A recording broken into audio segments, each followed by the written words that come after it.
मुथैया मुरलीधरन की कंपनी को फ्री में दी गई जमीन, विधानसभा में गूंजा मुद्दा। मंत्री बोले जानकारी नहीं। जम्मू कश्मीर में उद्योग को बढ़ावा देने के लिए घोषित नीति में मिलने वाली रियायतों से आकर्षित होकर श्रीलंका के पूर्व क्रिकेटर मुथैया मुरलीधरन ने भी जिला कठुआ में उद्योग लगाने के लिए जमीन अलॉट कराई थी, लेकिन योजना में शामिल न हो पाने के कारण मुरलीधरन की कंपनी ने यहां उद्योग न लगाने का फैसला लेते हुए जमीन सरेंडर करने का आवेदन दायर कर दिया है। इस बीच शनिवार को विधानसभा में मुरलीधरन को जमीन अलॉट करने का मुद्दा गूंजा। माकपा विधायक मोहम्मद यूसुफ तारिगामी ने मुरलीधरन का नाम लिए बिना कहा कि श्रीलंका के एक क्रिकेटर को जमीन दी गई है, उन्हें किस आधार पर भूमि दी गई, उससे कोई पैसा नहीं लिया गया, इसकी जांच होनी चाहिए।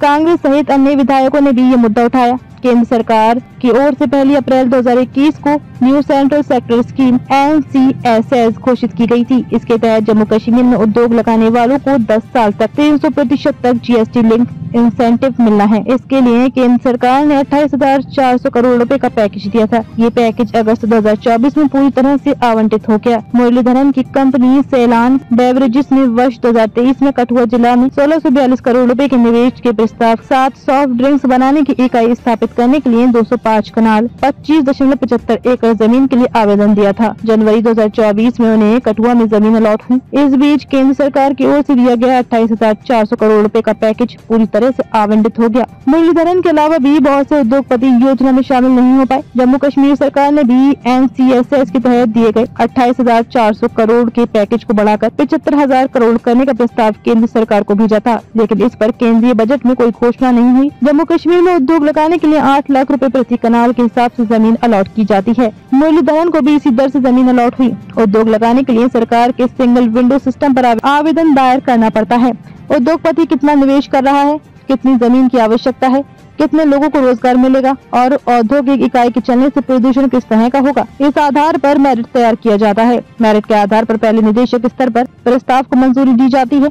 उसके बाद प्रदेश के मुख्य सचिव को अध्यक्षता वाली एपेक्स कमेटी के पास प्रस्ताव जाता है और वहां से मंजूरी मिलने के बाद जमीन अलॉट होती है। पिछले 4 सालों में जम्मू कश्मीर में 9,606.40 करोड़ रुपए के निवेश के साथ 1984 औद्योगिक इकाइयों ने उत्पादन शुरू किया, जिससे 73,710 लोगों को रोजगार मिला। दिसंबर 2024 तक सरकार के पास 1.63 करोड़ रुपए के निवेश प्रस्ताव और आ चुके थे और इन इकाइयों के शुरू होने से प्रदेश के 5.90 लाख लोगों को रोजगार मिलने की उम्मीद है। अब ये उद्योगपति केंद्र सरकार व प्रदेश सरकार की ओर से कोई आर्थिक पैकेज घोषित होने का इंतजार कर रहे हैं, क्योंकि जम्मू कश्मीर में सीमित संसाधनों के कारण औद्योगिक उत्पादन पड़ोसी राज्यों की तुलना में महंगा है। ऐसे में सरकारी रियायतों के दम पर ही प्रदेश में आज तक उद्योग चल रहा है।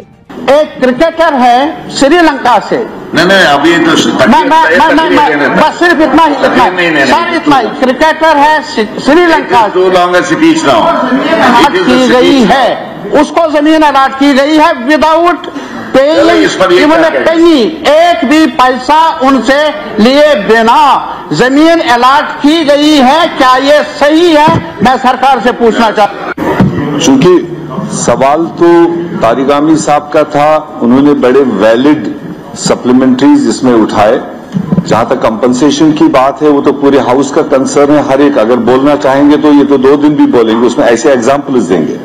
मगर सीरियस सप्लीमेंट है कि एक नॉन इंडियन क्रिकेटर को जम्मू कश्मीर में कठुआ के आसपास जमीन अलॉट की गई, ये तो सीरियस कंसर्न, और वो भी बगैर मुआवजे के।